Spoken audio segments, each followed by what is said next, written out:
I'm the moderator of this session, but before I briefly introduce Professor Burggraeve, I would like to acknowledge the presence of Dean Michael Vasco, who, without his support, immediate support, I'm always surprised by his immediate support for conferences. So I hope you continue that ad infinitum. Thank you very much. Dean of the Faculty of Arts and Letters. And also we are joined this afternoon by Professor Emeritus, my dear friend, and the Venerable Master of the Department of Philosophy here, Dr. Alfredo Pico.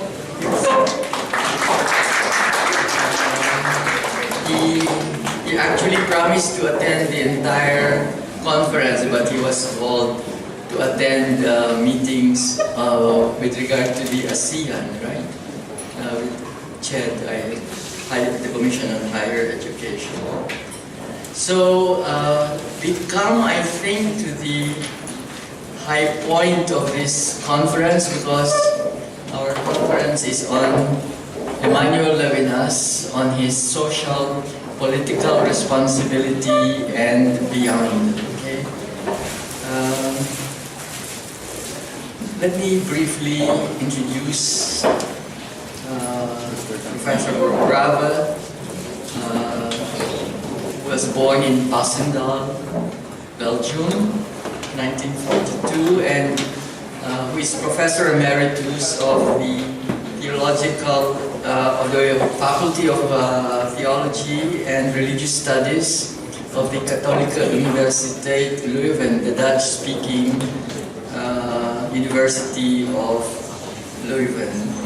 And he is also visiting professor at the International Institute of Lumen Vitae, originally based in Brussels, but now based in the Jesuit University of Notre Dame de Paix in Namur, Belgium, and co-founder and honorary chair of the Center for Peace Ethics at the Katholieke Universiteit Leuven, and of course he is the internationally renowned scholar on Emmanuel Levinas, a specialist who knew him very well, very personally, since I think 1975, if I'm not mistaken.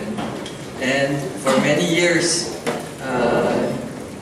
he has published numerous books, articles, and contributions on Levinas, on his ethical, metaphysical, and Talmudic writings in English, French, German, Dutch, Italian, and Japanese. Of course, the last ones are, I suppose, translations. Incidentally, I asked him at the beginning of this conference, and this we have to very quiet about it, if I could, his work, his books, his most recent book, which just came out, is this A Passion for Mercy, which is inspired by Pope Francis. So if you he gave me his blessings that I could multiply it, but not for commercial reasons. So if you have purchased them, then consider yourself lucky, because if you ordered them, it will be 10 times more expensive. It is not to offend on intellectual rights, but I think Levinas also said that in case of necessity, all things like books become common. I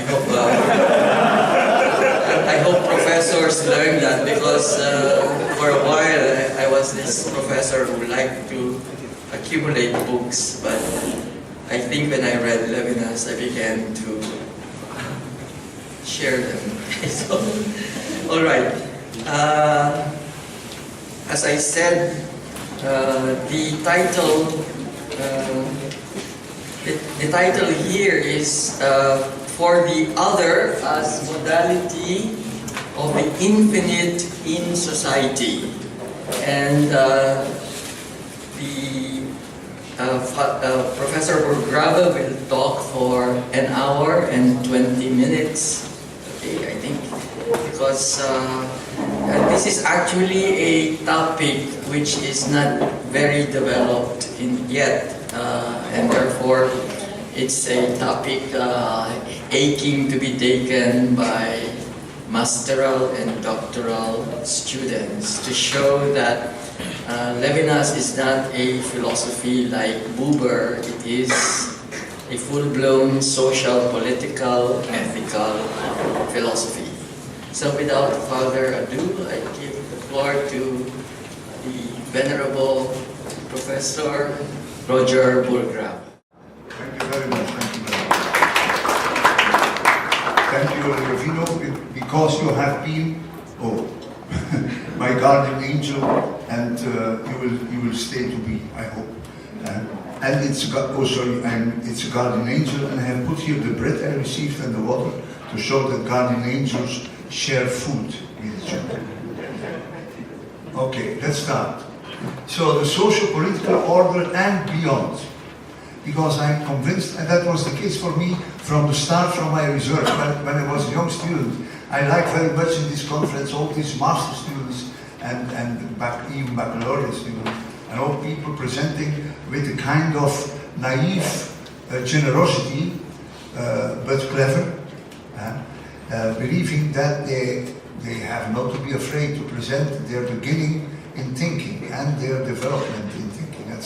That's a remarkable thing. I learned a lot of things. I like the most to listen not to old people, because they always repeat the same what they learned before, but the new ones having new insights, starting from their own context. Okay, so socio-political order and beyond, and what intrigued me very much, there are no writings till now, and as far as I know, on Levinas, introducing God on the level of society. But in his thought, God is really important, also the infinite and the idea of the good, as the idea of God in society. The photograph you see is of 86 in the Aula Magna, where there were more than 1,000 people listening to him on humility. His very famous Talmudic lecture on humility in the newspapers was written that he would speak about humidity. That it was on humility. Okay, the global perspective.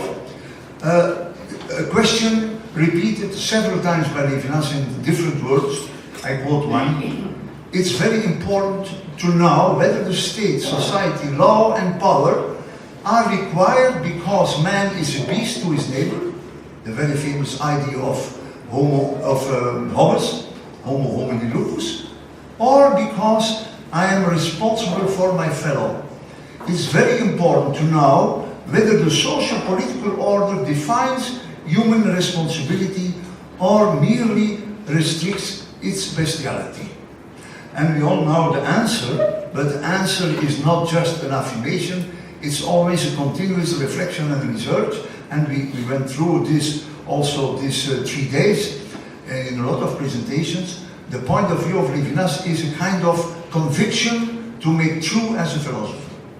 I try to deduce the necessity and the meaning of the socio-political order from the very exigencies of the face-to-face intersubjectivity, beyond Hobbes.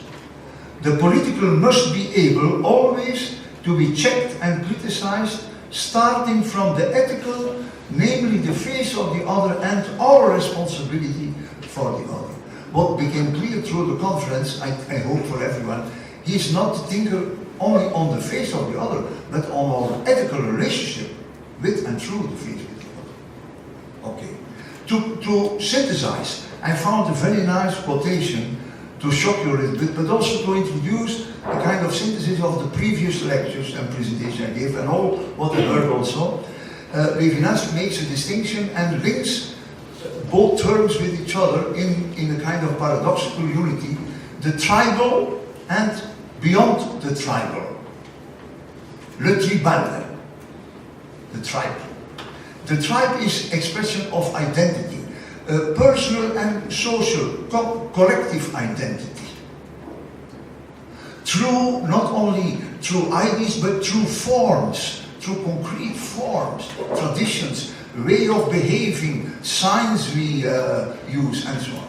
It's expression of the same in totality and infinity, or of being in otherwise than being. And then beyond the tribal is that idea of the other in our relation with the other, responsibility and ethical fraternity. And for him, this is the basis of the dialectics in every kind of community, every kind of society, the tribal and beyond the tribal. Levinas is not a simplistic thinker about, wow, the face of the other.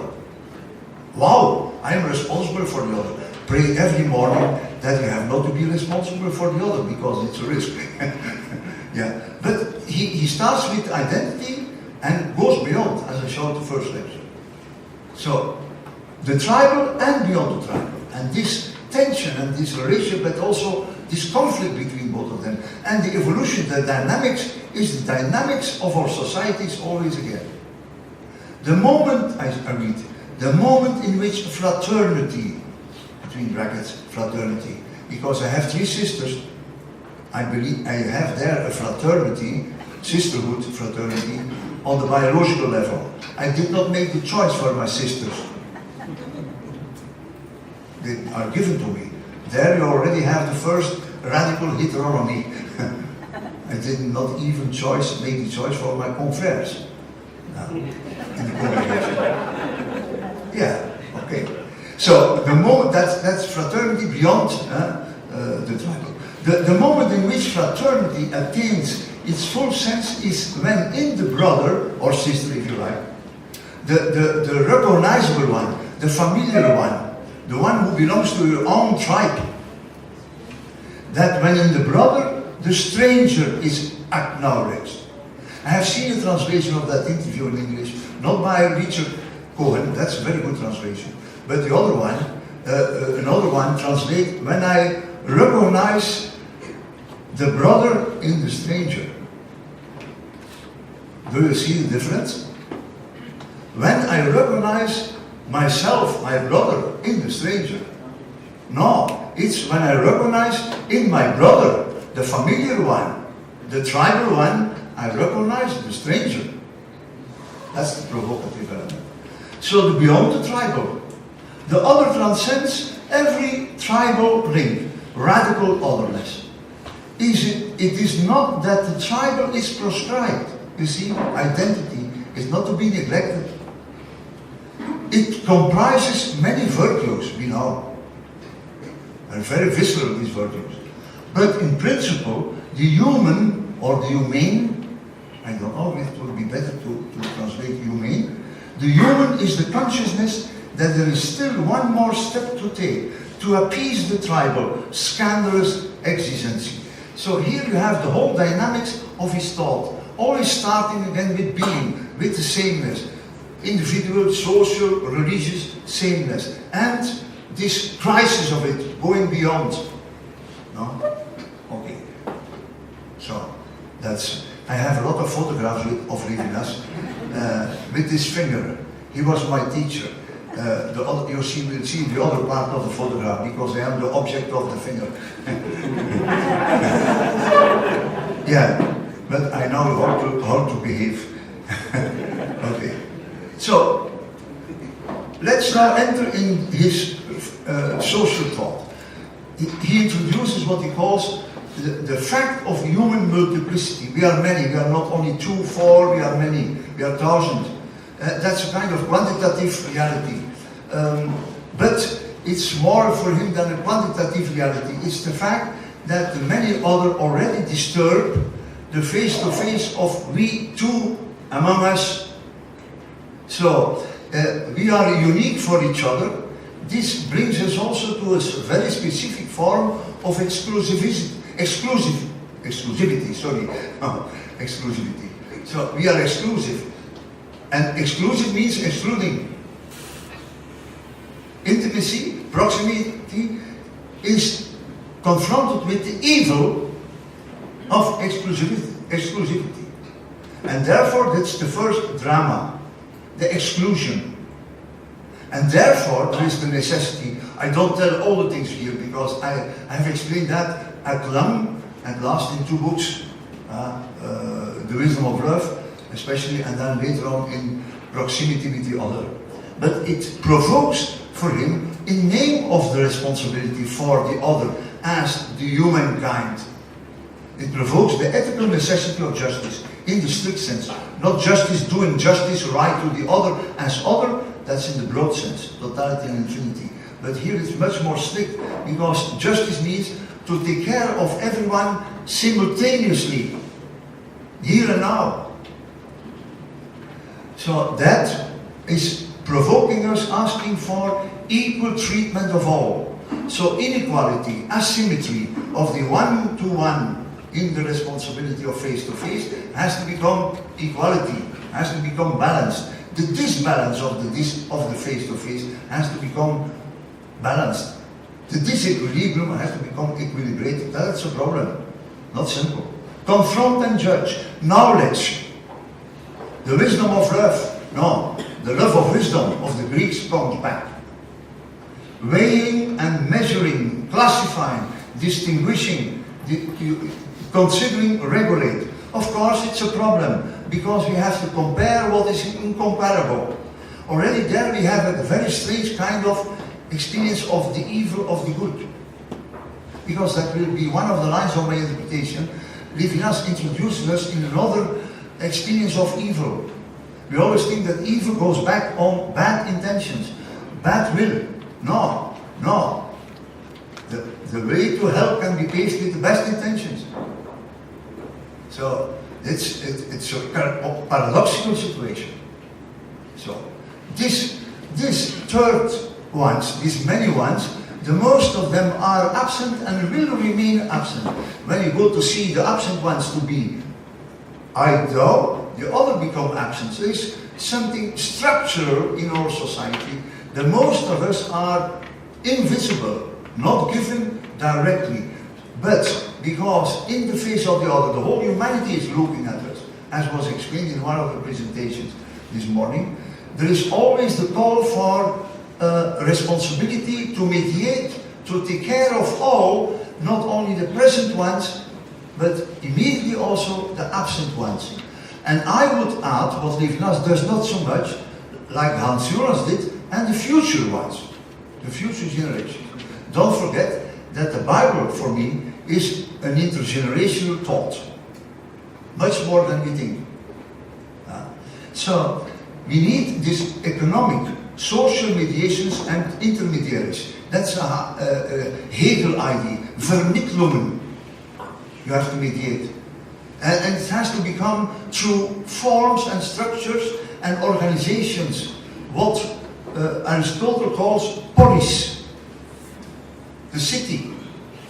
The political, le politique. Levinas speaks of le politique, to distinguish it from la politique. La politique is done by politicians and other non-politicians. But there is something before and behind la politique. It's the political. So here, I quote again Levinas, the Bible, wisdom of love, for him, the responsibility of the one for the other. The love of neighbor, in his way, understood in a very radical way, needs Greece. So, the wisdom of love cannot without the love of wisdom. But he reverses the order. We don't start from Greece, we start from the Bible. That's political thinking. We must pass by the way of logic. We must make comparisons. We must so say who is guilty. For Levinas in society, we have to cope with the problem of evil done by people, against other people, against ourselves. We are not living in the ideal world, where everyone is touched by responsibility and taking responsibility like an angel. In fact, no, like humans. But so many people don't take responsibility, or crush each other. kill each other. So we need courts, and a court is respecting the face-to-face, not murder squads. They are not respecting the face-to-face. We need justice through the court, through the confrontation, on an objective level, what is right or wrong, and to be judged. Sorry, my excitement again. We must say who is guilty, and this is only possible in the state. Institutions and juridical procedures are necessity of the state. I quote Levinas because otherwise you will think that I invent. You see here the difference with Google. But I cannot explain all the ideas about the state because he has a lot of very nice insight. I have to be brief, even if you think it's wrong. There is also, for him, always to consider immediately a dark side, but an unavoidable dark side of socio-political justice. Unavoidable, yeah. Yes and no. Because unavoidable would mean that we have no responsibility. So he calls this the rigor of dura lex. One student once has written the rigor of durex. I said, you are mistaken. It happens with students. So, and I keep this, I have it in my room, this mistake, because I like this kind of mistakes. So the rigor of institutionalized justice, sorry. So, let's quote. Hence the recourse of justice to the strategies and clever dealings of politics. Political. The rational order being attained at the price of necessities peculiar to the state. There is no state without juridical, financial, legal, ordering necessities. But they are necessary to create justice for everyone. Necessities constituting a determinism, dura lex, as rigorous as that of nature, indifferent to man. That's what we feel. When we vote for the right persons, after 3 months we think, go to hell. 3 years. But yeah, that always happens. The objects of our elections are not doing what we think because they represent some order we don't make choice for. So, as rigorous as that of nature, indifferent to man, even though the justice may have, at the start, served as an end or pretext for the political necessities. It can be deeply inspired by moral indignation. And an end soon unrecognized in the deviation imposed by the particularities of the social, economic, legal and political system. You see the ambiguity. That's his way of thinking. He is not one or other thinking. He is not thinking on the self or the other, the same or the other. It's the same and the other, and this relation with all the problems implied in it. And it's also the case for society. And therefore, he speaks of une justice toujours meilleure. I like this expression. Une justice toujours meilleure. An always better justice is required. So justice, or the organized justice, the institutional justice, can never get a kind of final meaning. From within, from the source, the ethical source of responsibility, taking care of the nakedness and the poor face of the other, we have to ask questions about the organized justice. Therefore, I read, the rigors of structural justice have always to be mitigated. Justice always to be made more aware, more remembering, memory, thinking of, is always so essential. Of the original one for the other. A justice always to be perfected against its own harshness. Legislation open to the better. I know when I was a professor, I still am, but I'm retired without being tired. we introduced the system of evaluations. Every 5 years, the whole faculty was evaluated. And after 3 times, all the faculties, it's very expensive, and second, it's very tiring. So they said, let's stop with evaluations. But after 7 years then, they asked for evaluations. Students ask for evaluations. Because we are condemned to the continuous, recurrent evaluation. Because otherwise, the organized justice and system we reach becomes final. So, legislation open to the better. It attests how it is distanced, always a little bit perhaps, by the necessary calculations imposed by a multiple sociality, calculations constantly starting over again. He calls this, I have put it in thick letters, bad conscience of justice. What is the most horrible that can happen? That justice has always a good conscience. When you could help Duterte to have every morning a bad conscience, you are on the right track. You know, Levinas once told me the story in Midrash, I don't know if it is correct, if I remember it correct, that the king of Israel had to eat his main lunch with the Torah before his nose. In the morning can eat with good taste, not thinking of others, eating and enjoying. In the evening also, but at noon he has to eat with the Torah before his nose. Why? Because then he can lose his taste.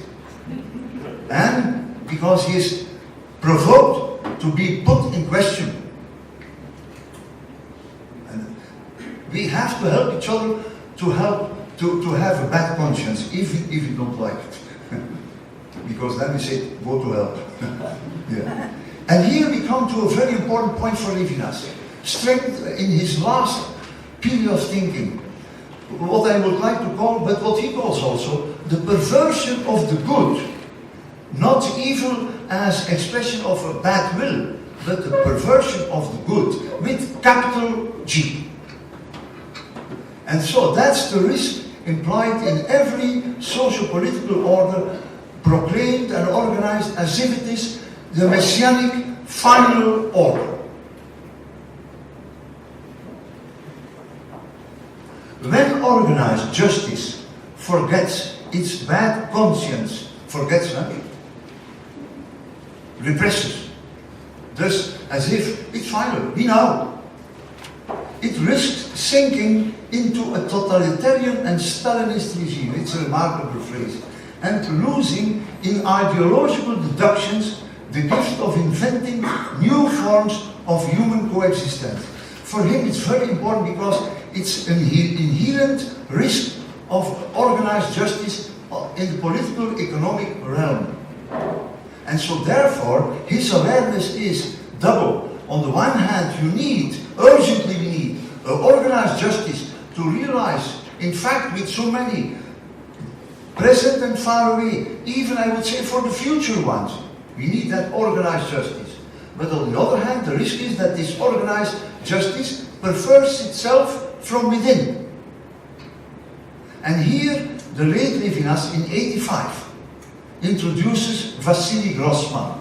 It's a Jewish author, a Jewish novelist from Russian background, born in 1905, the same year Levinas was born, and died in 1964. The novel became famous through Levinas. He would be very surprised now, because I can assure you, this book in Europe, also in Flanders, it's a bestseller for the moment. It's an old book, 600 pages. You don't fall asleep when you read, I can assure you. Don't start the book after 4 o'clock in the afternoon because you will not sleep. It's a horrible book. He was war correspondent for the Red Army newspaper Red Star, reporting on the defense of Stalingrad, the fall of Berlin, and the consequences of the Holocaust.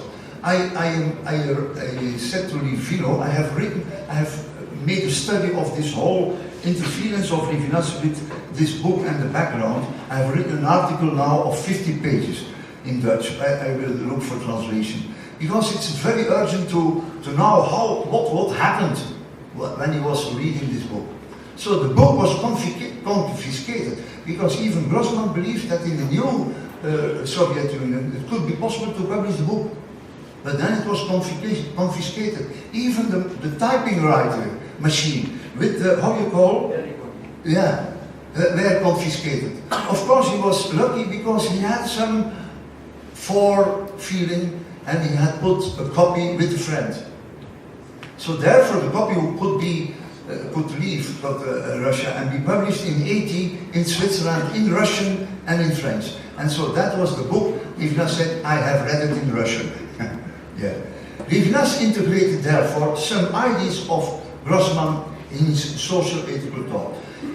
He does not help him to develop new ideas, because he is convinced that it's already there, but it helps him to concentrate, to focus, and to sharpen certain elements. And it helps us to be aware of his fundamental insights about the ambivalence, the necessity and the risks of social justice, political justice. The initial belief of G is Grossman, Levinas says, the Soviet writer certainly believed in October of 17 that he had entered into the times of eschatological events. His work expressed that hope and that faith with talent and society. And there in smaller letters I quote something from a letter I got from him on the 4th of August 75. Because he answered, as you already have said, he answered my 9 questions by my long letter written by hand. And at the end, they protected him to become a militant. Yeah, but there was this not to go too fast and say Stalin. No, it was something very important, because it was the possibility of a new society with more justice, righteousness, taking care of the proletarian, the poor, the widow, because for Marx, being a Jew, the proletarian is the widow, the orphan. Yeah. And through this book, he describes, this Grossman, what he discovered from the beginning and did not like to discover.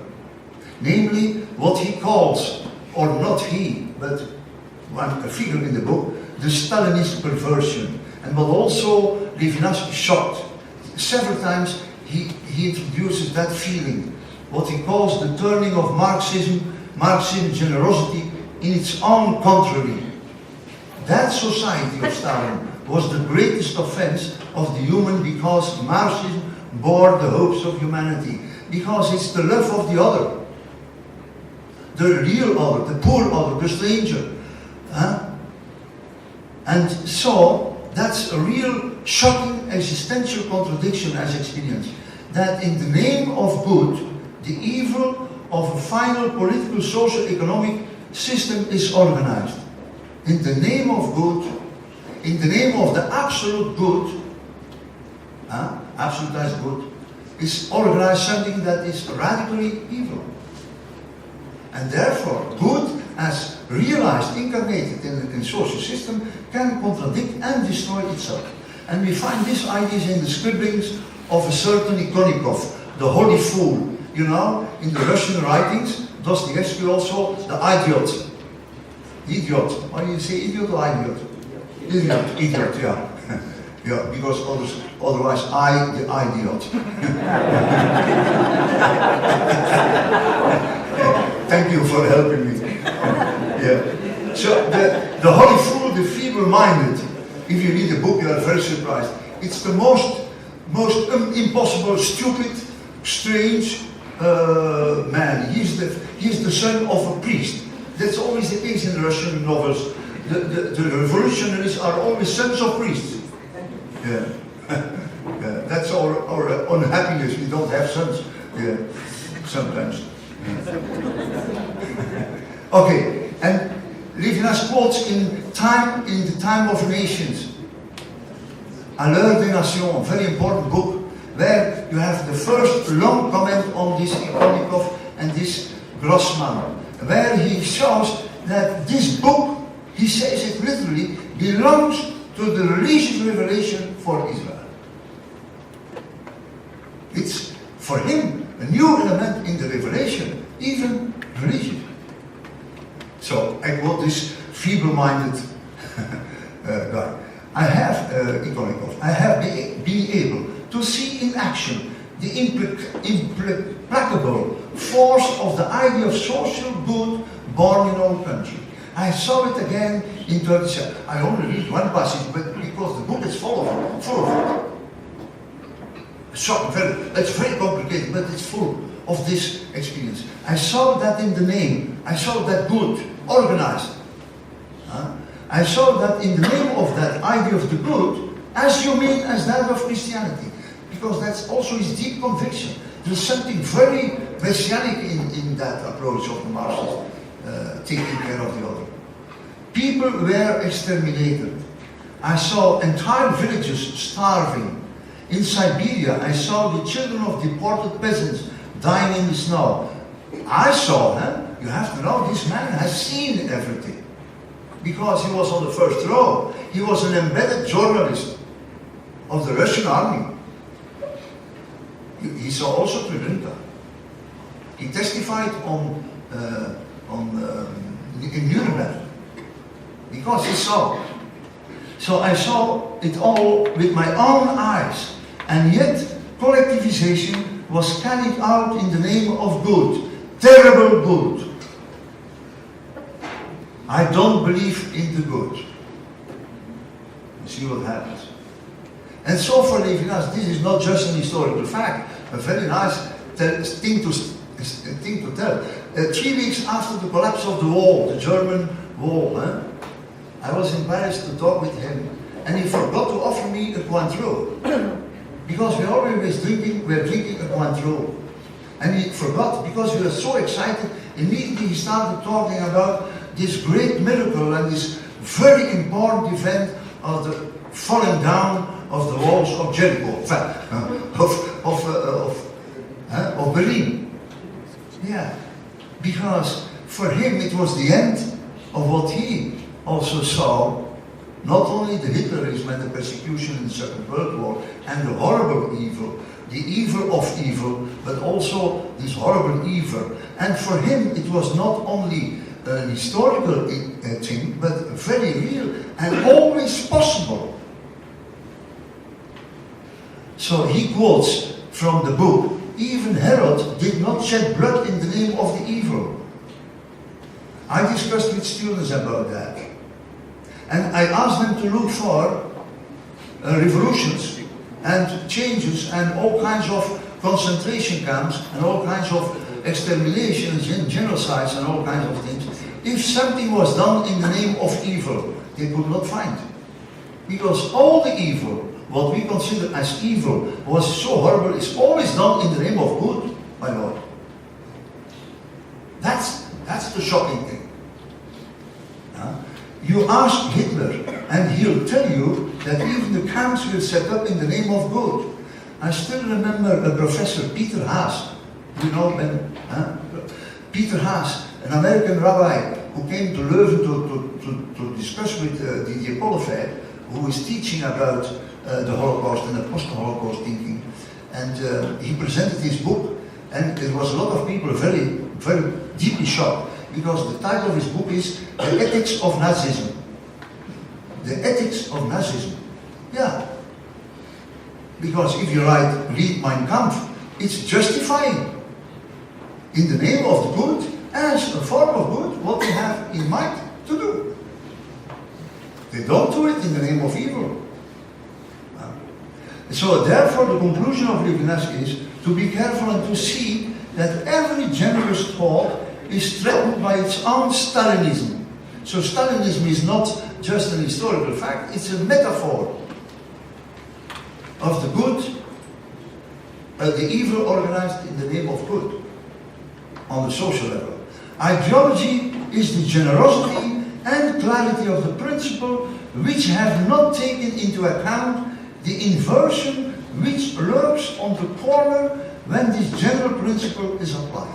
You have to read especially some Talmudic writings where he is wrestling with all the question of politics, and the rabbis, how they wrestle with that. So, for example, that the prophet, in Messianism, the prophet is always beyond the king, calling into question the king. He's never the friend of the king.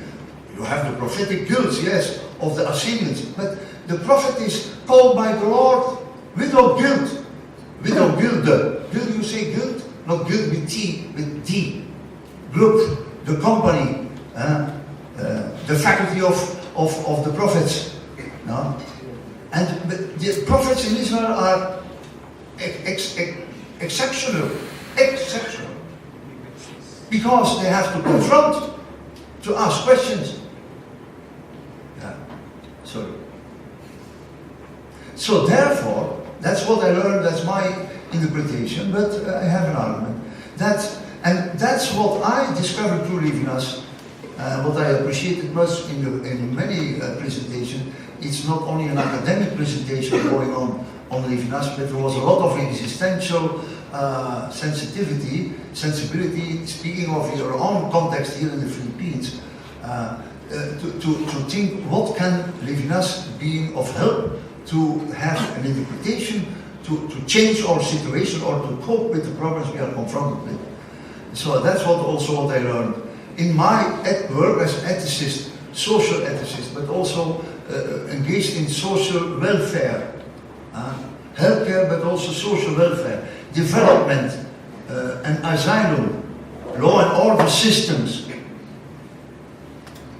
I learned in Brussels through the JGRS, Jesuit Refugee Service, people there, the international community, how they are engaged in working with the refugees, but also with the organizations taking care of the refugees, how there are conflicts among the organizations taking care of refugees, that you have a whole administration in the big organizations taking care, that in Kenya they even fight to have the best asylum camps.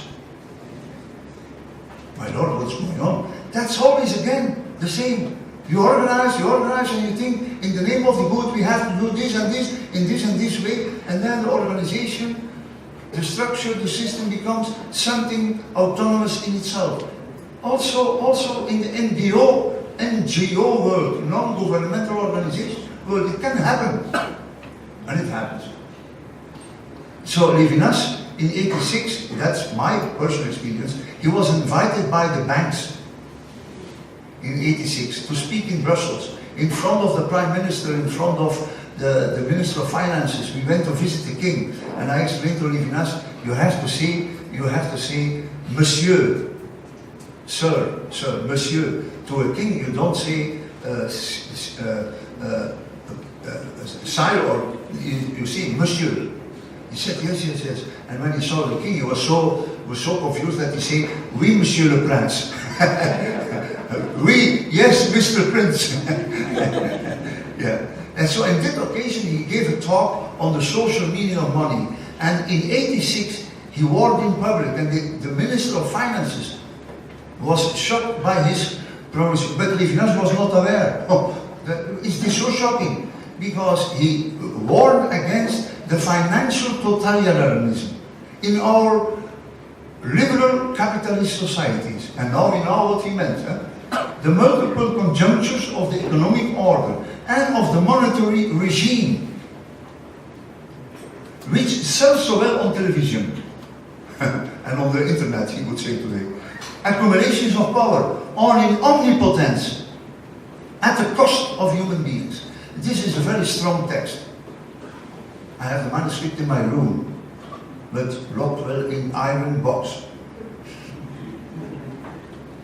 Okay, therefore, the political, its necessity, its value, but also its risk. You see the paradoxical way of reasoning. Therefore, we have to go to beyond the political, without neglecting the political. It's not polarizing. It's a dialectic approach, even if Levinas would not like dialectic. But this is what it is, and this is what we have to say. Peut-être, beyond. First of all, I mentioned something not mentioned by Levinas, what I found in the book of Grossman, in the scribblings of Dishikonikov. There is page 390, in the middle of the book, in the English version. There is this quotation. There is a deep, undeniable sadness in all this of the horrible abuse of power in the name of good. The blood of all people and children is always shed. In Rama, I quote, in Rama a voice was heard, lamentation and great mourning, Rachel weeping for her children, and would not be comforted because they are not. This is there in the text. When I saw this, I thought, my Lord, this is a quotation from the Bible. It's not quoted as from the Bible. It's between brackets, but not referring to the Bible. In the translations, they are not aware. But it's very interesting. It refers to Jeremiah 31, verse 15. And for Christians and Catholics, you know, we have to restore not only Christmas, but the 28th of December, the feast not of the innocent, but the innocent victims. In our language, we say the onnozel, they don't know, onnozele kinderen. In Flemish says we are a little bit naive. No, they are innocent victims. And so don't forget to read. There we have to do something as Catholics. Sorry that I preach now. I provoke you. To reinstall the feast of the innocent children of the 28th, and to read clear and loud the text of Matthew 2, the whole chapter. It's about the children killed. And the quotation of Jeremiah is there. Don't forget, Rachel cannot be consoled, cannot be comforted. A woman, and that's my reflection, a woman who has lost like this her children does not want to be consoled. She cannot resign because nothing makes it acceptable or justified. You know what always happens in society when we are confronted with this disaster of evil, of injustice, that after a time we say, yes, it's the way it goes, my Lord. You go forth eating well in the morning, and you say you cannot always groan and moan, but there is Rachel. She does not want to be consoled. We need people in the society going on not being consoled. And that's exactly what all of this book does. What we does when we commemorate things, what happened, and what was not commemorated well. That mothers go on in Brazil or in St. Petersburg, staying there, going there and saying, showing their children, not being consoled, and not saying, no, it's okay, finally, okay. And we are financially retributed, it's okay. We need always again this non-resignation. What we see in Europe, more and more people enter in a kind of private indifference, and they are resignated. And this is also, I would say, the philosophy of Levinas, of responsibility through and by and for the other, always again, is not resignation. And second element, no socio-political order should have the last word on justice and humanity. Yeah. Therefore, he speaks of the necessity of a state, a social organization, a non-governmental organization, a university, all social systems, necessary to take care of each other in an equal sense and for the future. That's the necessity of our organized justice. Can never be a totalitarian system. Has to remain liberal. So it has to be an open system, not only transcended by an even better justice, always better justice, as I said before, but also by the human rights as the rights of the vulnerable other beyond everyone. The prophet is the announcement of the human rights. Yeah. The defense of human rights corresponds for only one quotation, because there are several in Levinas, especially also in his Talmudic commentaries and so-called Jewish writings. Philosophers have the right to read that, because it's one whole. The defense of human rights corresponds to a vocation outside the state. Outside the state. Disposing in a political society of a kind of extraterritoriality, like that of prophecy, in the face of the political powers of the Old Testament, a vigilance totally different from political intelligence, a lucidity not limited to yielding before the formalism of universality. I see in my society that more and more in the post-confessional society, they claim the new vision of enlightenment as final word. La raison d'etat becomes unified with enlightenment. I would say go to hell. If we unify, then reason of state becomes closed for human rights, because human rights go beyond. A lucidity not limited to yielding before the formalism of universality, but upholding justice itself in its limitations. The capacity to guarantee that extraterritoriality and that independence defines the liberal democratic state and describes the modality according to which the conjunction of politics and ethics is intrinsically possible. Yeah. So the first and the last element, beyond the state, even if we need, is not only no resignation, not indifference, being there, even if you suffer and you cannot do anything about it, you are there. Second, an always better justice. Third, human rights.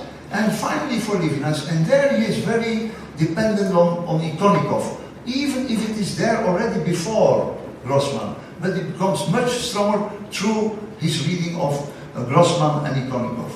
And he calls it la petite bonté. I like this word, la petite bonté, like the little child, the hope.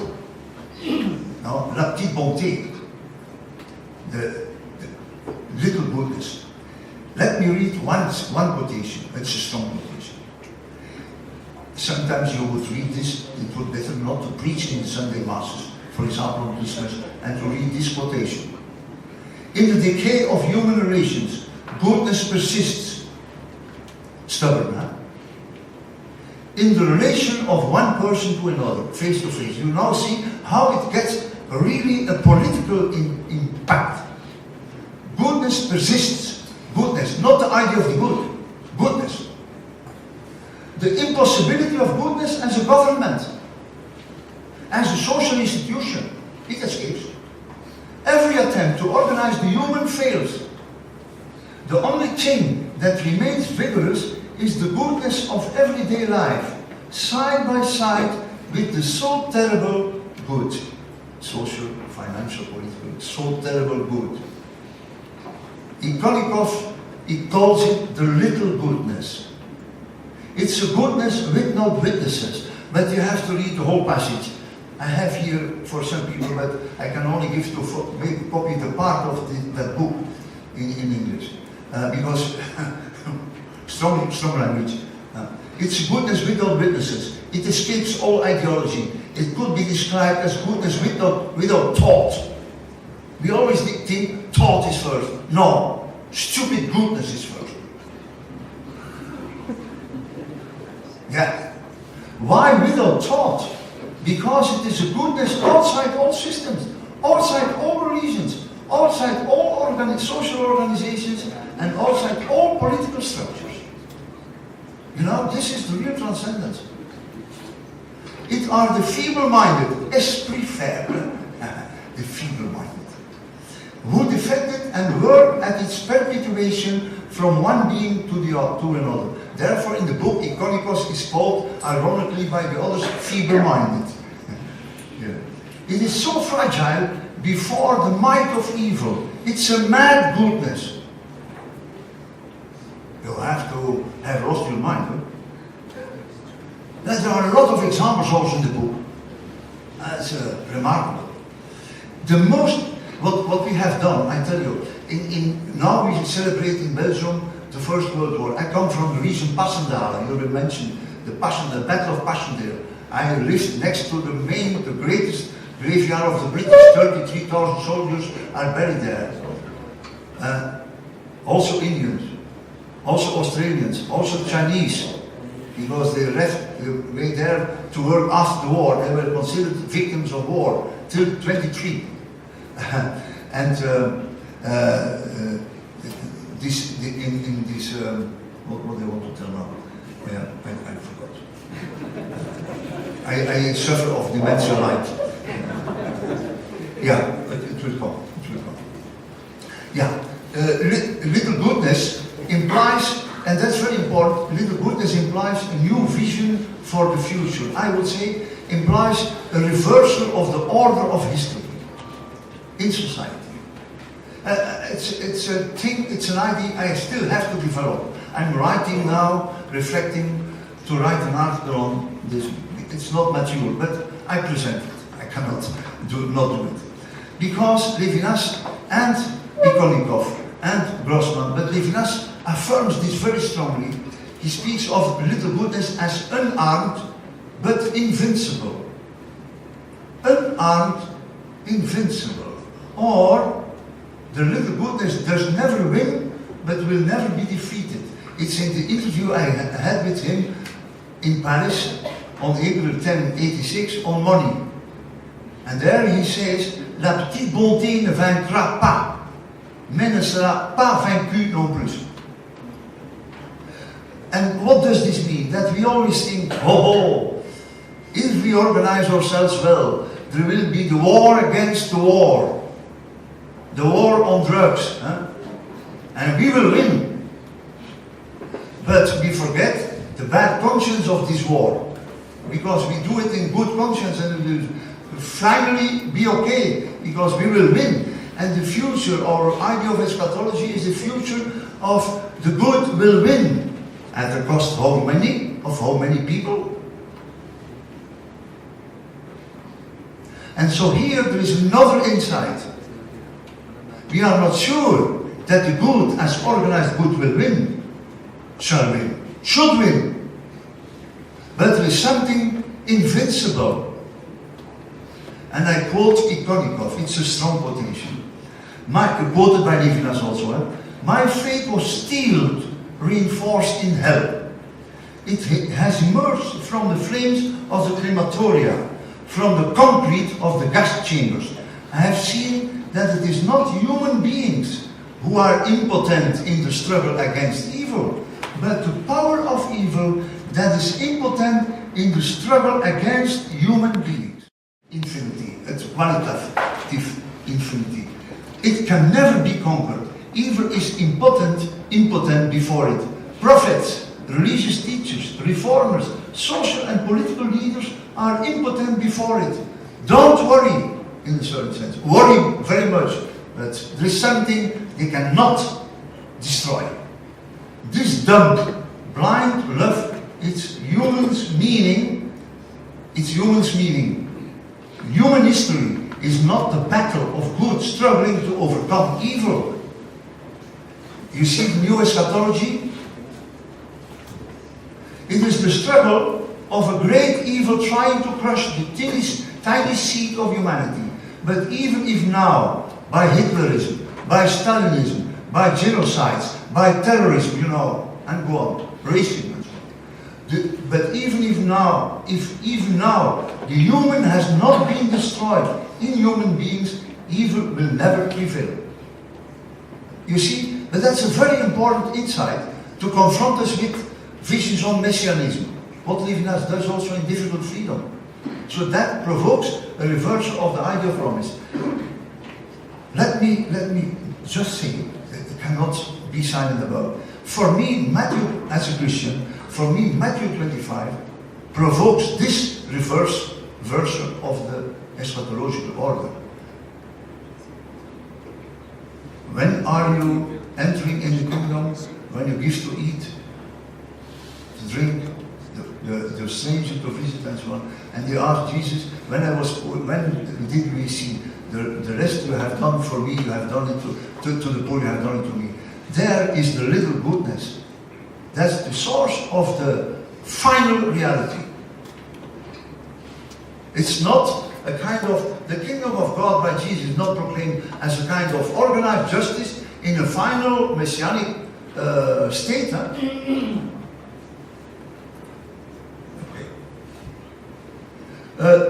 Let me finish with some short observations about the anarchy of the infinite in society.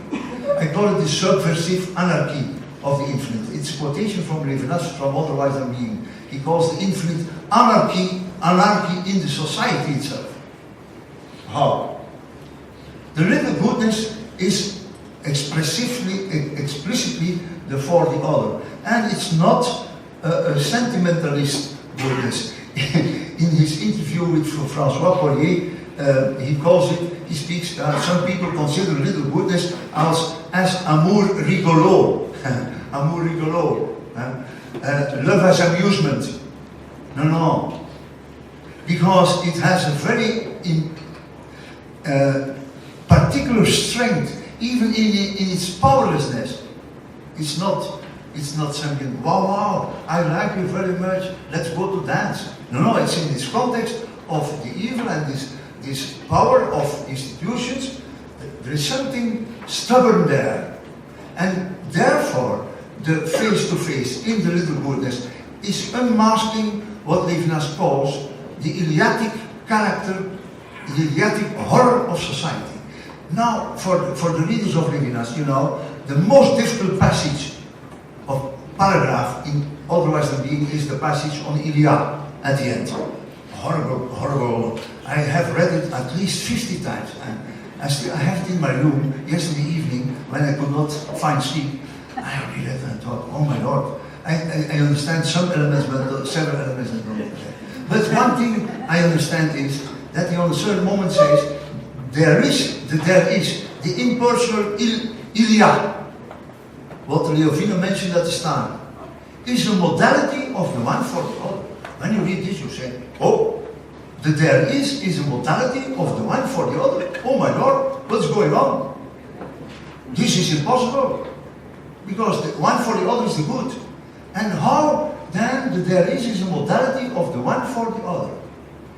I'm not sure that my interpretation is the only one that's true, but I hope it's a little bit right. Namely, in its stubbornness, it's only through the face-to-face of the one for the other that the society becomes aware that the organized justice is injustice, because the organized justice has an awareness of good faith. We are sure this is right, and you need stupid, feeble-minded persons, weak ones, because they don't belong to the system, to say, no, going on by doing what has to be done in small things. And they protest because they reveal the Iliatic dimension of a totally finally organized society. So the organized society is not aware of its own problem. And therefore we need what Levinas calls individual consciences to be aware, to provoke. And this is the little goodness. The stubborn goodness is and remains the untouchable, you cannot, unconquerable bad conscience in society. And therefore, what I'm doing now? Okay. Therefore, this goodness of the one for the other, as lever in the society, is the place where the infinite, as the good beyond being, comes to mind in society. So it's not only in the one for the other in the interpersonal realm, but especially in the social realm, because this one for the other is in and through, is a source of society, but it's also something in society that always escapes and goes beyond. But not beyond, not to be in society, but in society puzzling. And that's the passing of God as provocative inspiration in society. God is there in society. And that, he calls it, I think it's right, the anarchy of the infinite, as the good in me, that makes possible an ongoing skepticism, ongoing contestation irrecuperable transcendence, time and again going beyond society's so-called messianic stability and its iron laws of being. So we need this kind of exceptional, the excess of the exception, extraordinary of this one being responsible for the other, be it only by small goodness, because this is incomparable. So therefore, I go to church in the Dominican community, not in the morning, it's too early.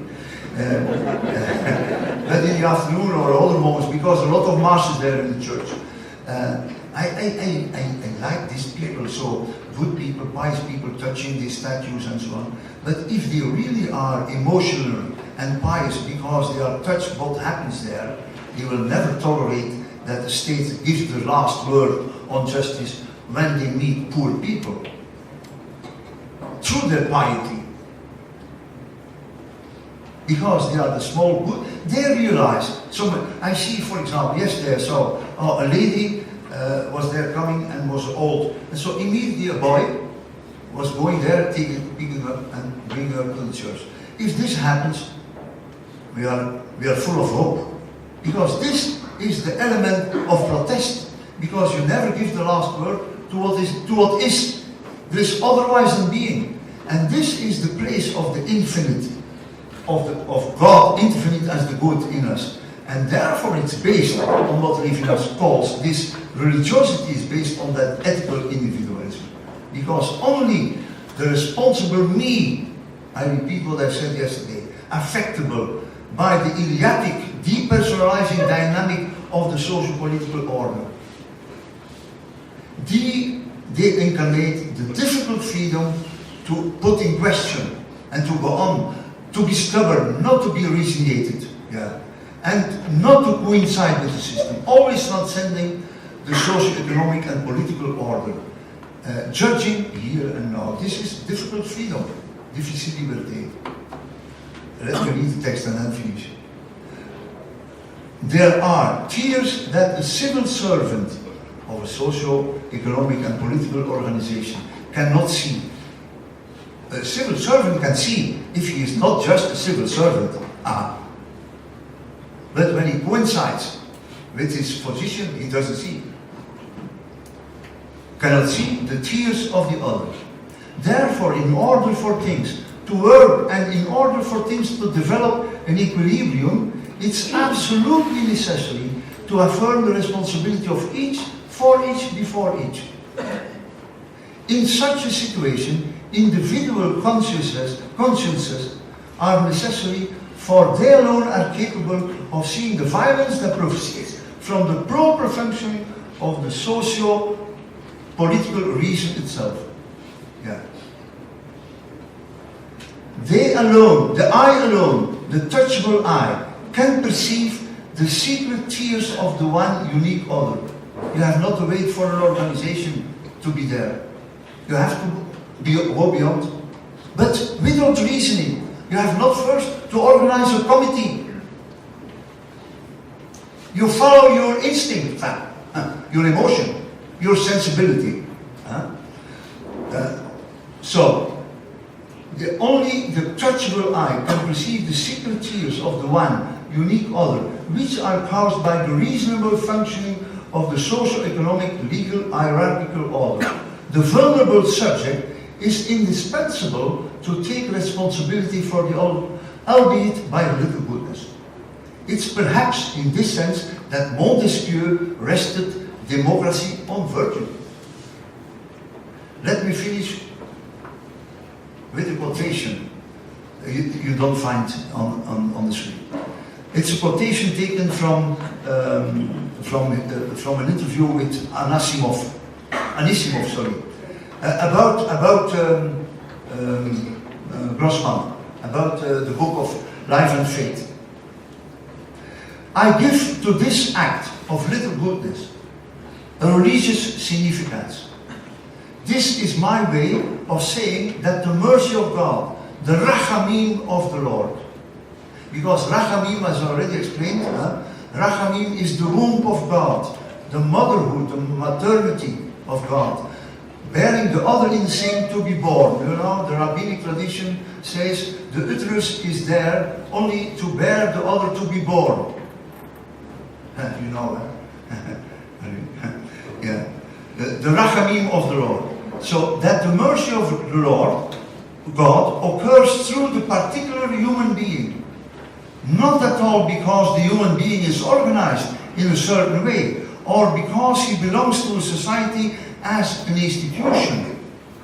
The feeble-minded person, in doing little goodness, is inspired by the infinite, the good in his soul. Thank you very much.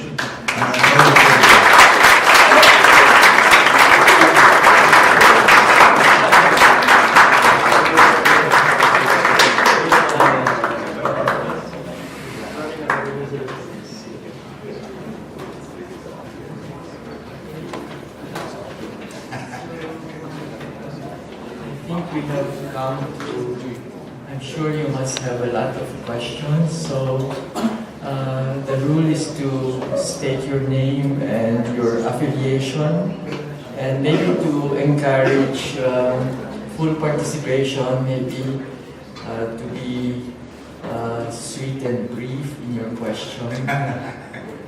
So the floor is open for questions. Just raise your hand so that somebody with the mic can come to your aid. There's one there, please. Good afternoon, Father. I'm Richard Doria. I'm actually a lawyer, so I'm actually quite interested in what you said.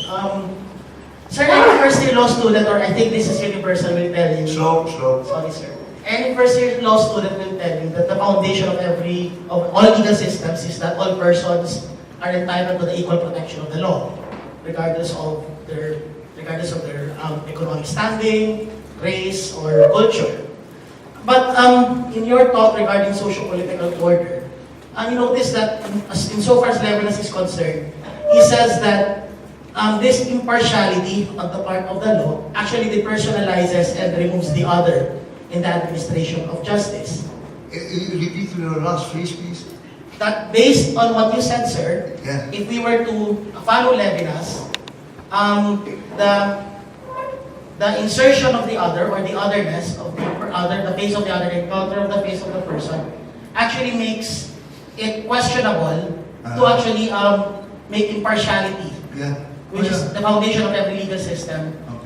Actually makes impartiality very questionable in the administration of justice. So, because if we were to follow Levinas, wouldn't it actually lead to more chaos or to anarchy in the administration of our laws if we were to rely basically on each individual's encounter on the face of the other? So I think that's what I would like you to. That's what I would like to answer. Yeah, so thank you. It's a question the meaning of otherness. Yeah, I find very well. Yes, of course, for Levinas, impartiality is very necessary and has always to be realized so good as possible. And we have to do it in a very reasonable way. Impartiality is a question of equality, as you mentioned. It's not, for him it's not, and for me, it's not a question to reduce that. We have to do continuously, and we have always more and more to do. What he says is that in impartiality, there is always also something lacking in impartiality. Even if it is necessary, we have to go on. That you have not always attention enough for the unicity of the other. But then the law has to be adapted and improved to become more and more impartial so that people are more and more equally treated.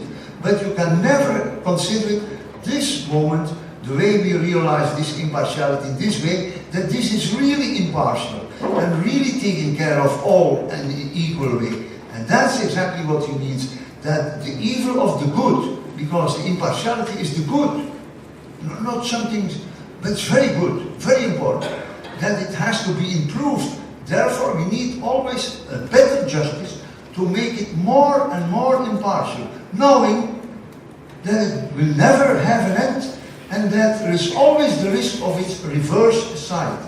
That impartiality becomes sometimes a system where people is treated equally, and that even the famous Rawls, the famous Rawls, with his principle of justice, he introduces also the principle of the theory of justice. He introduces also the idea of the weak one.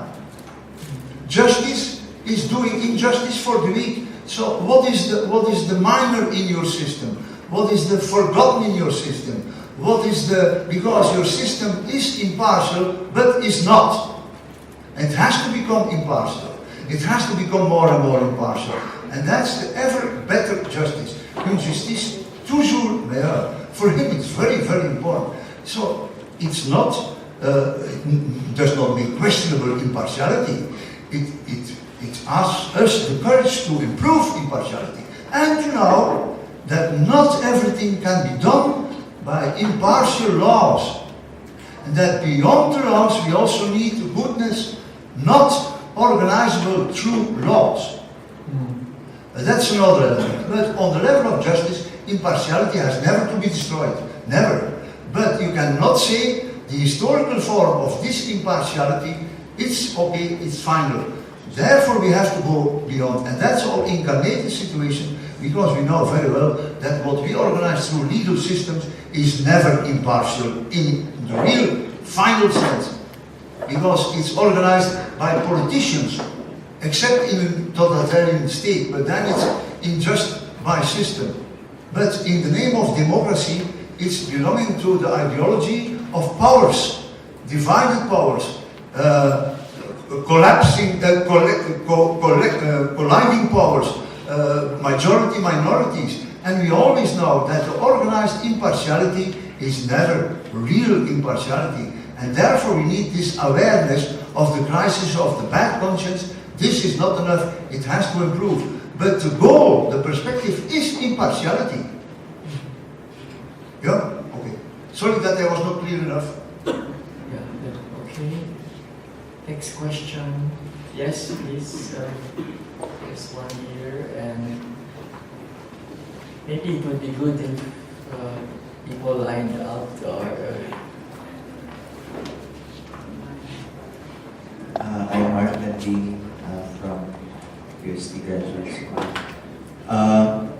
You mentioned about unicity. I heard that word in one of his interviews, the weak and the strong.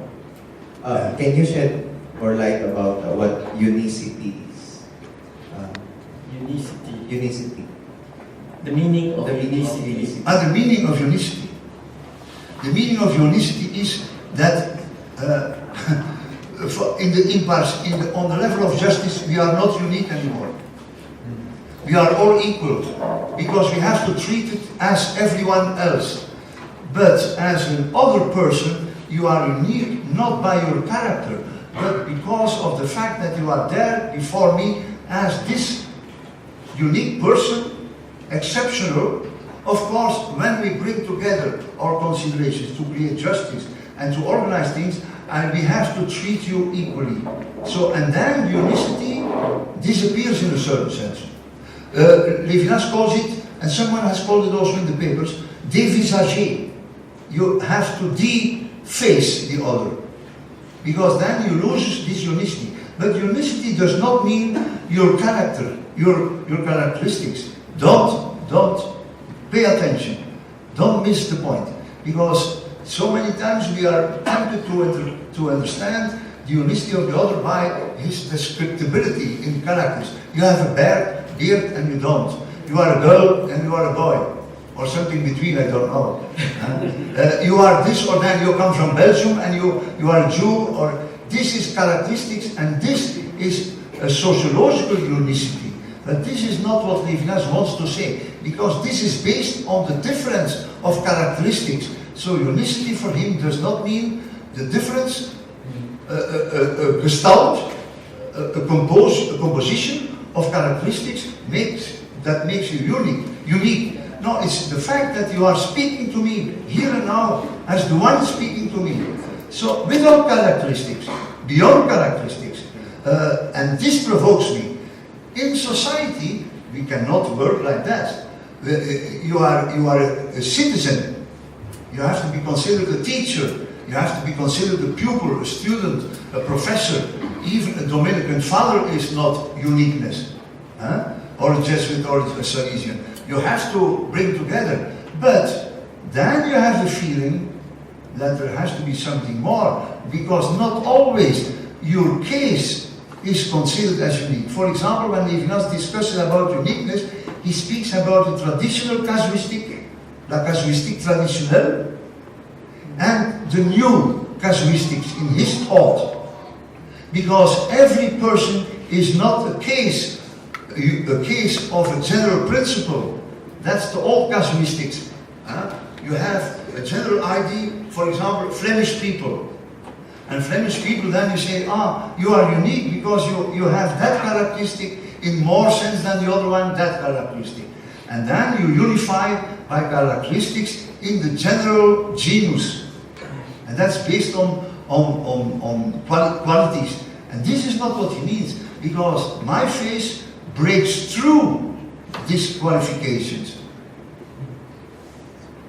Through. And it's therefore I'm naked. But of course I'm always the one with the skin, with my properties, with my characteristics.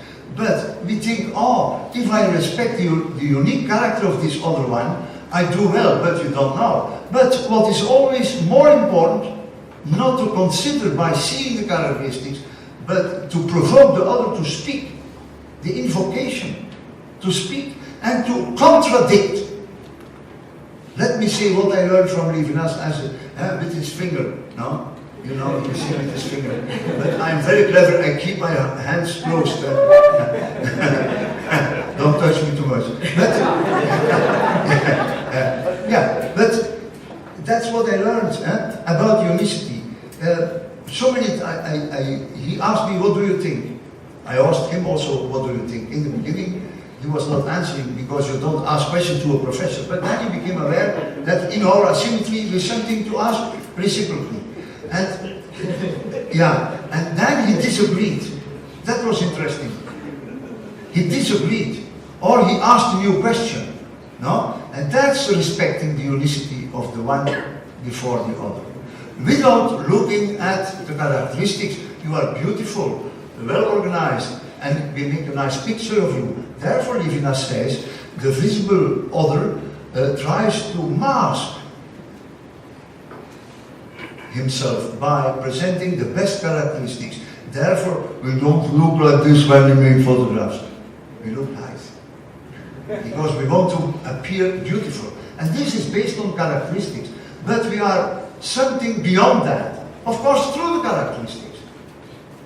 And in this sense, we speak to each other. But even, he knows very well, even by speaking I use concepts from a culture, from this other culture, and there again enters the characteristics. But there's something in the speech, one-to-one, the one speaking with the other, beyond the kind of words, the kind of concepts, borrowed from context, from a family, from a culture, is the fact that you speak to each other and that you contradict each other. The one speaking, Levinas said, what is dialogue? The one speaking and the other answering differently. And he took the hand of his wife. Because for him it was also his marriage. The one speaking and the other answering differently. But you are in front of each other. And that's beyond the characteristics. You see? And that's the unicity. So unicity is not a qualification. Sorry, my excitement. It's not a question of qualification of characteristics. It's breaking through. Because the one provokes the other to speak. Okay. Yes, I am graduate of the Ateneo de Manila. Father, I'm thinking of North Korea. Because they have concentration camps there. Of North Korea. North Korea. Okay.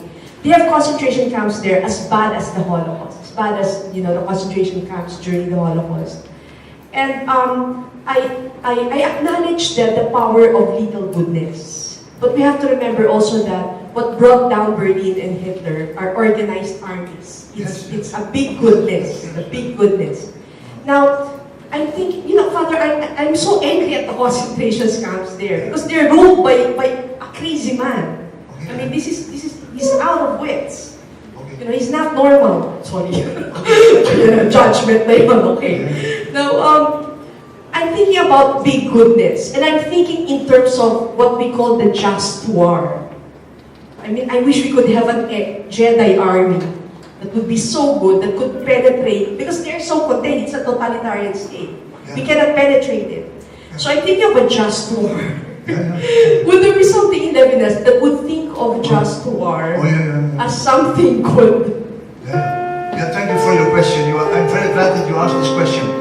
Not to have the misunderstanding. As if the little goodness is a weapon, a final first method. But it's the final transcendence, provoking us in this for the other to not to tolerate, not to resigniate, and to look for justice, even if we have to fight against injustice.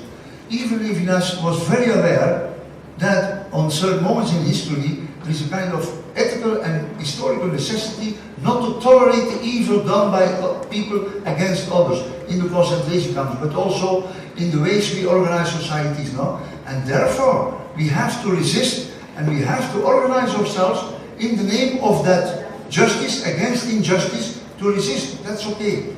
And for him, it's very, for example, you know, Levinas was not a defender of the principle of non-violence.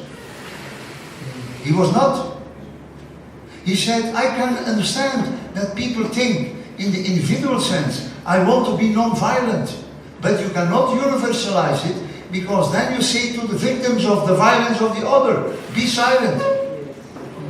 And then you have, in the name of that, intolerance against the intolerable, you have to organize, and you have. I am very aware, there is no other choice in the world of today to fight against ISIS. No? ISIS. ISIS, yeah. No, we say ISIS. ISIS, yeah. Yeah. You have to. But what is the small goodness in this, and this idea of non-resignation, and the better justice always, this is this scrupulosity of feeling this cannot be the final solution for. And if we are not losing the bad conscience of our war against war, then it ends in evil as the final situation. So what is the problem of just war? Not the problem of just war. We call it today more and more justice, just peace. I am in discussion with Pax Christi International about just peace. And so they are defending the non-violence, and they try to convince Pope Francis to write an encyclical on non-violence. But I warn them, you can only speak about non-violence if you speak about the unavoidable and even sometimes social, ethically, necessary violence against the violence of others. But the non-violent and the one refusing is the one making clear that you can never give the last word to that violence, justifying itself. So the war, just war, can never lose its own bad conscience. But it's there. You see what I mean? Or what Levinas means. I'm unified here with this idea. And so that we can never say, no, here we are sitting down with a small goodness. No. But there's something, when you read also now his diaries about the second quarter of Levinas. For example, he read books together, Catholic books, because there was a priest receiving books, Catholic books. And they were reading together books when they were sleepless. They were not fighting against the system, but through that they could survive the system and not giving up. And so this kept them alive. They organized, for example, he tells in that diaries, they organized the recomposition of the Hebrew Bible. And then to discuss about the Bible. You see, that's a resistance without the war. But of course you cannot say, oh, let's be there. No? Small goodness is not a weapon and it's not a solution, but it's the little fire, it's this, the ember under the ashes to be flawed. And if this disappears in humans, there will never be the non-reconciliation, there will never be going beyond justice organized, there will never be the bad conscience in the just war to defend and to go beyond. Otherwise, where is the source? So the small goodness is not a method. You see what I mean? In the Levinas sense, it's not a method, but it's something beyond to keep the transcendence in all these other ways of looking for justice. Therefore, Levinas was not convinced that not violence in the name of the rights of all people, and he was also defending the state of Israel. No? Otherwise, but of course he was also criticizing the state of Israel at certain points. Because the state of Israel can become a final state, like every other state. But you cannot without. You see? And this is the paradox. But this little goodness is the last word, and the first one always comes back. When you read that book, you see that the new future for in that society starts not with the soldiers, but with the old women. I remember when I have met for the first time students from Lithuania, and their parents lived under the Soviet regime. That I learned two things from them. Every day at 5 o'clock in the evening, they were sitting together on the ground, praying the rosary in their rooms together. And that was for them an act of resistance. And second, they always told stories about the always new old ladies. Les toujours nouvelles vieilles. We always say old people, old women go to church in Lithuania, Russia. Only old people go to church. But they say it's remarkable. The old women always come back because every new generation they are old women coming back. And they pray and they teach us on the graveyards. Because what the Soviets did not know, that they kept religion by teaching the children on the graveyards. Because the soldiers of the Soviet regime did not come there by respect. So in this sense, these are forms of small goodness, not of some simple thing, but as a kind of resistance. And this makes that these people formed by this go beyond a kind of resignation. Yeah? Can it help a little bit? Okay. Okay, I think, are there maybe 2 or 3 questions? Let's see. Are there more questions? No urgent questions? Yeah, please. Jay Sir from the Faculty of Arts and Letters, UST. This is an explorative kind of question. Yeah. One of the slides showed that Stalinism is the perversion of Marxism. Yes. So it seems to me that Levinas has a sort of good impression with regards to Marxism. Yes, for sure. Okay. So does this open us? Can he open us to a society, a Marxist society?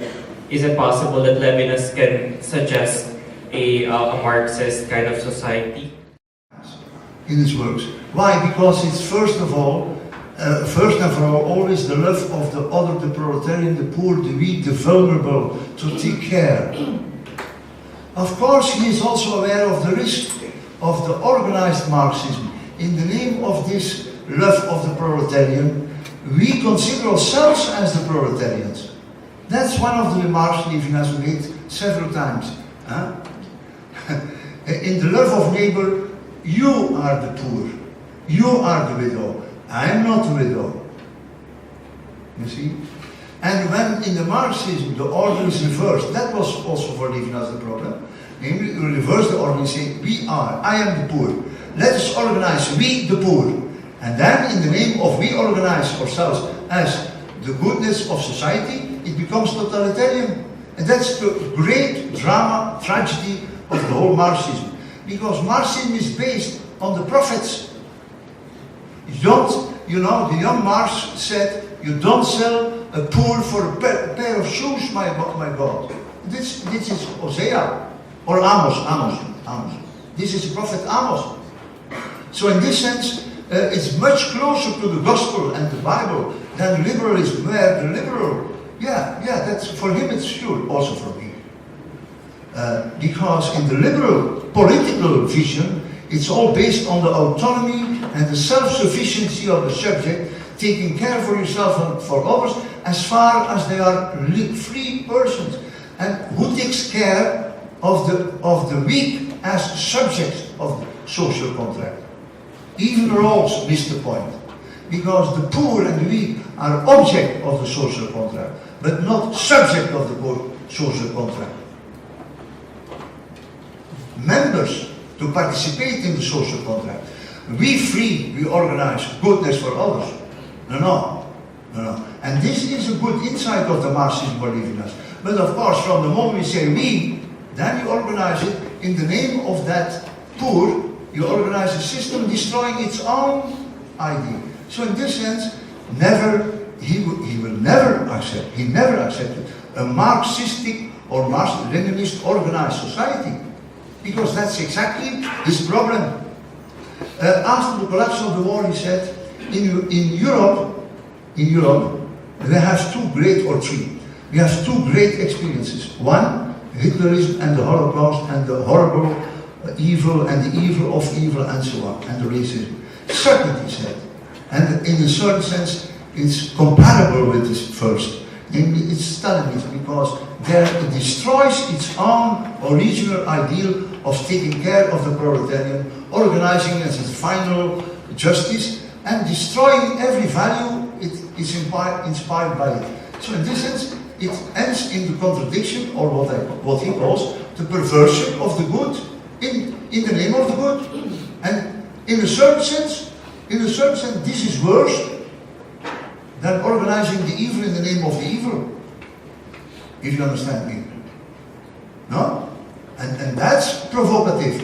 So, of course, when you organize things, and that's the warning, because in 69, he said, in a discussion we had, he said, don't think that now the problem of the Stalinism is over.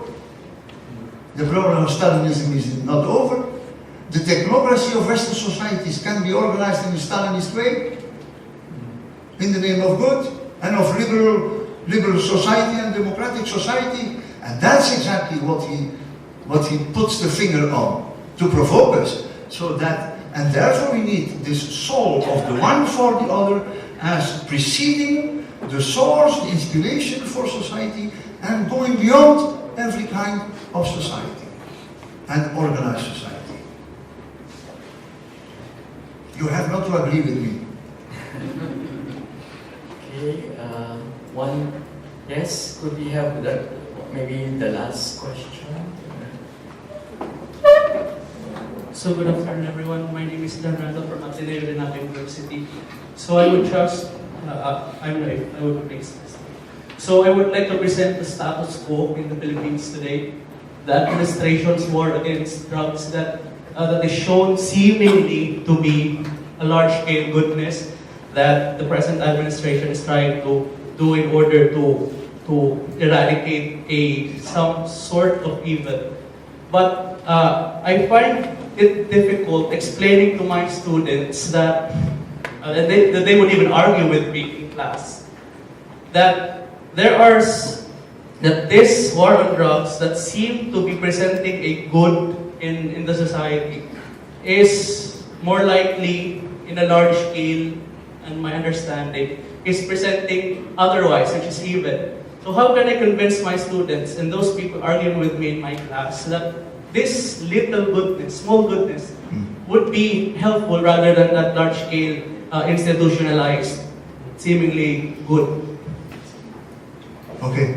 I am very shy to answer in a full-blown idea the question, because I am an outsider, I am a stranger in the Philippines. What I know about, I can understand very well that there is not war on drugs, because that's a very strange expression. Yeah. Very strange expression. But that there is something in society going on through the drugs. and the drug traffics and the victims of drugs and the addiction and the destruction of families and the destruction of all neighborhoods, and also the economic impact and the ways economic activities are managed by drug lords and all this, that this is really a tremendous problem. And that we have to see. That, and I'm still aware that this is very shortcut. So we have to know very well about this situation, what is really going on. And we have to see also the forms of injustice and violence and inhumanity in that so-called system of drugs, and the whole drug trafficking and the drug economy and the organization and so on, and the ones having the power to manage and the money and you know, the whole thing in it. I agree that this we need a good analysis of it. See. And to see also what is going on as a real ethical and social problem. To see also that the drug addicts are not real problems, but the lords and the system and so on. And that is something to be done. I think we have to agree that we cannot go on tolerate that kind of parallel society, no? And it's a very difficult question, but this has to become, and it's awareness. And it's possible also his insight, that he brought this to the front, to the fore to discuss about. Not in the polarizing way, because that's the problem. But then you have the question, what is the way you organize it? Is it legally organized, this confrontation, this change in the society on the question of drugs, or do you use squads?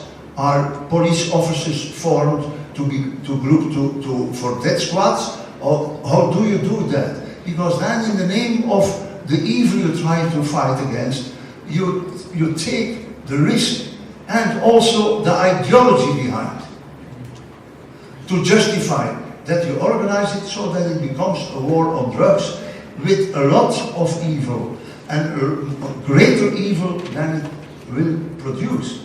Because I can assure you, in Europe we already know that when you go on with this war on drugs, the lords, not of heaven, but the lords of drugs, yeah, they will organize themselves much better than now. And they will escape, and the system will go on. And then we will go on killing people in the name of what?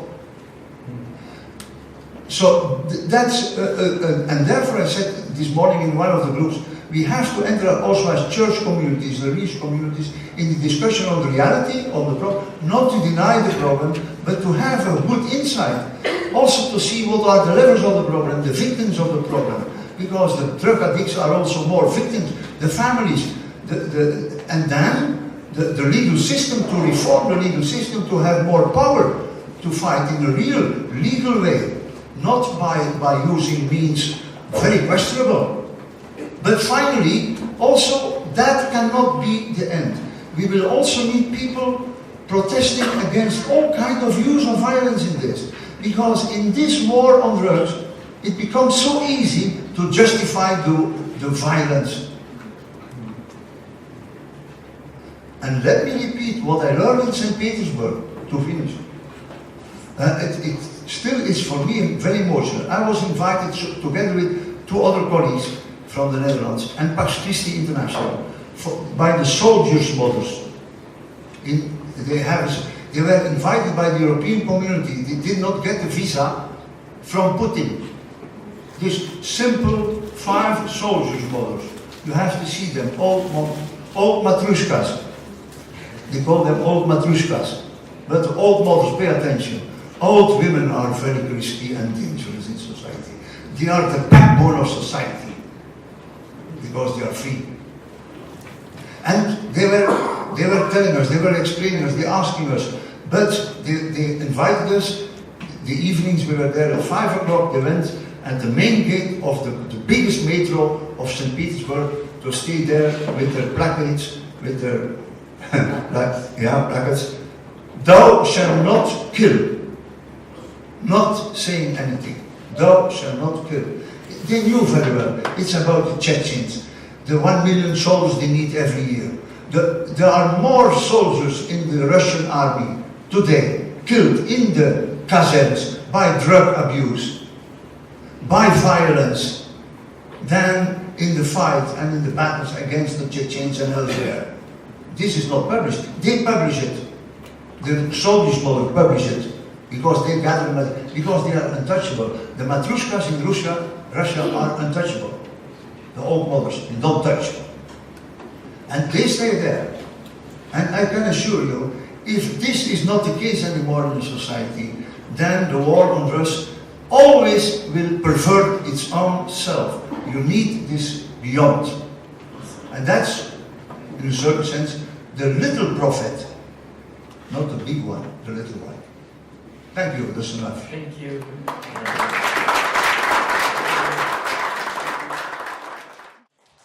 Close this forum, and we would like to thank Professor Burggraeve for,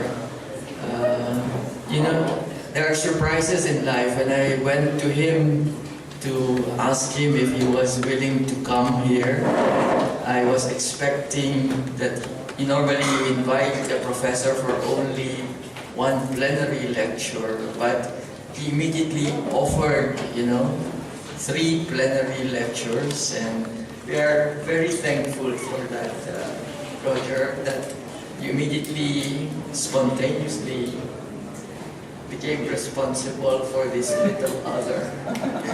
So, we would like to thank Professor Burggraeve by giving him his certificate and some tokens. So, let me read this.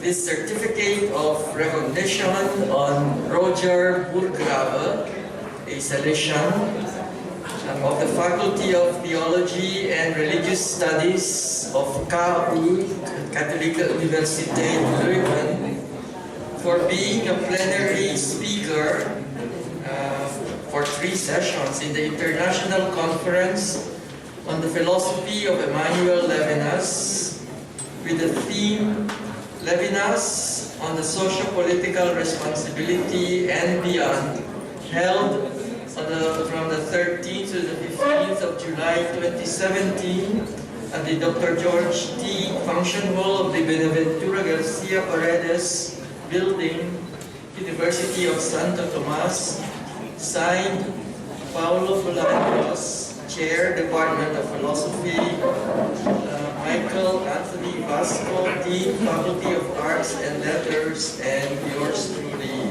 Conference Convener.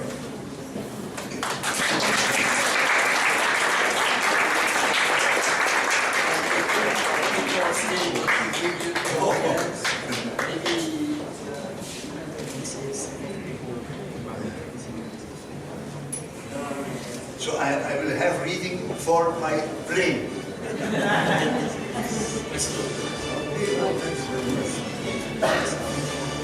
Thank you very much. You are too good, but I like it.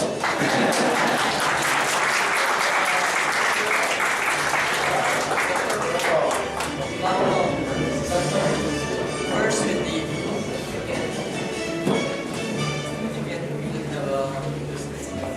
take a photo because it is the 8th sacrament here.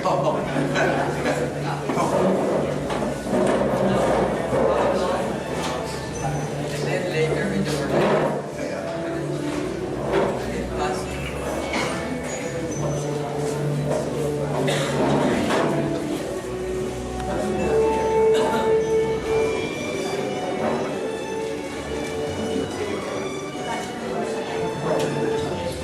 The organizing